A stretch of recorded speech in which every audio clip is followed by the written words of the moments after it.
The winter of 1603 gripped London in silence and frost.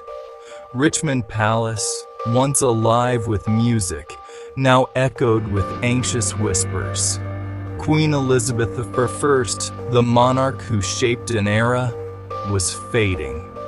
The city waited, uncertain, as smoke from chimneys hung heavy in the cold air. For over 40 years, Elizabeth had been England's strength and symbol. Now, as her life ebbed, unease spread from nobles to commoners. The palace felt suspended in time, every sound amplified in the hush. The queen remained in her chambers, frail but dignified, as history waited outside her door. It was a winter of waiting, for a queen and for a kingdom. Among the queen's servants was Leonard Vauchelet, royal clockmaker for nearly 30 years. A refugee from the continent, Leonard's life was spent among gears and springs, ensuring the palace's clocks ran with perfect precision. His work was the silent heartbeat of court life, marking time for royal audiences and state banquets.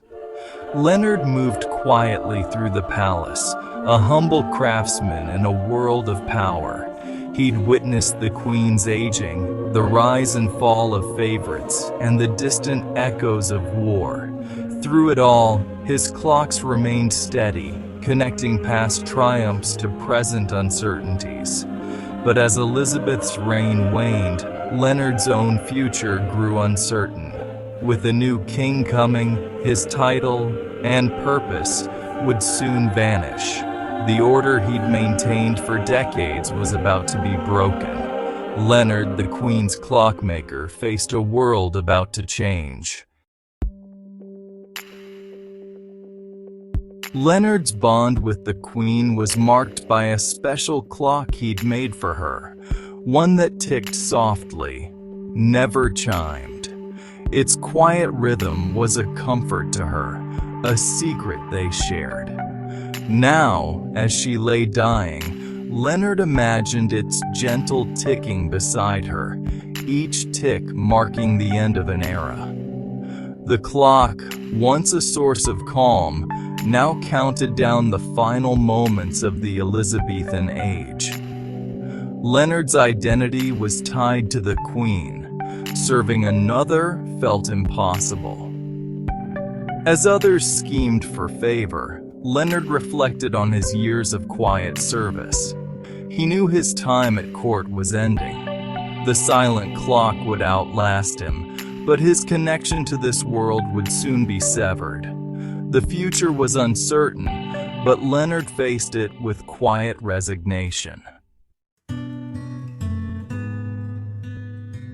News of the queen's death spread quietly, like a heavy fog. The palace changed overnight. Old servants were dismissed without ceremony. Leonard received his final wages and left the court he'd served for decades. He felt no bitterness.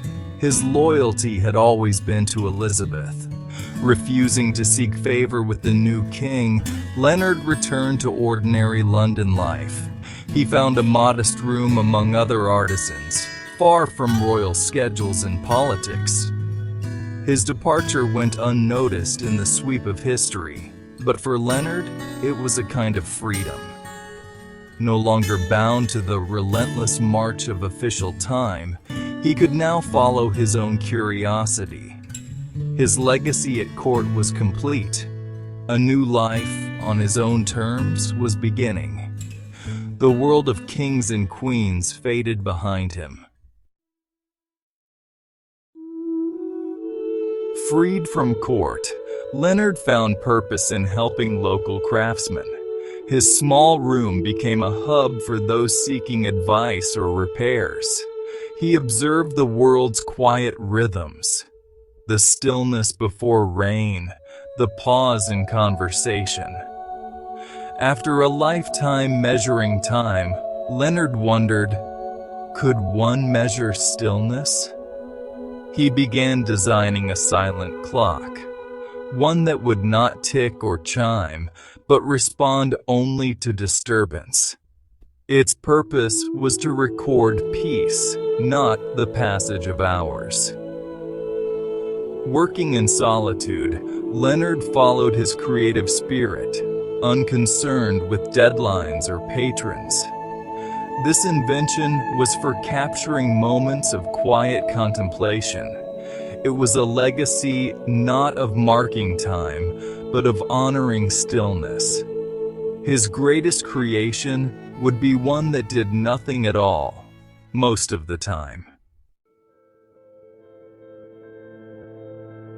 Leonard lived out his days in quiet contentment, never fully completing his silent clock.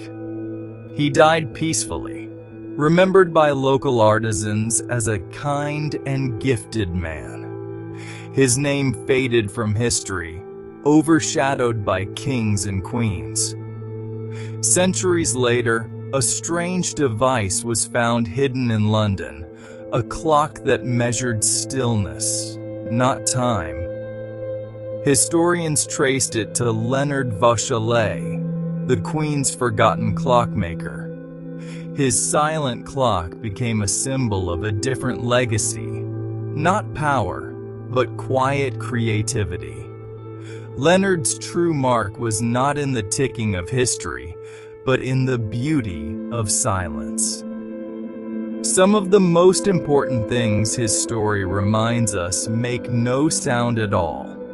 In the end, his legacy was a quiet reminder of the value of stillness.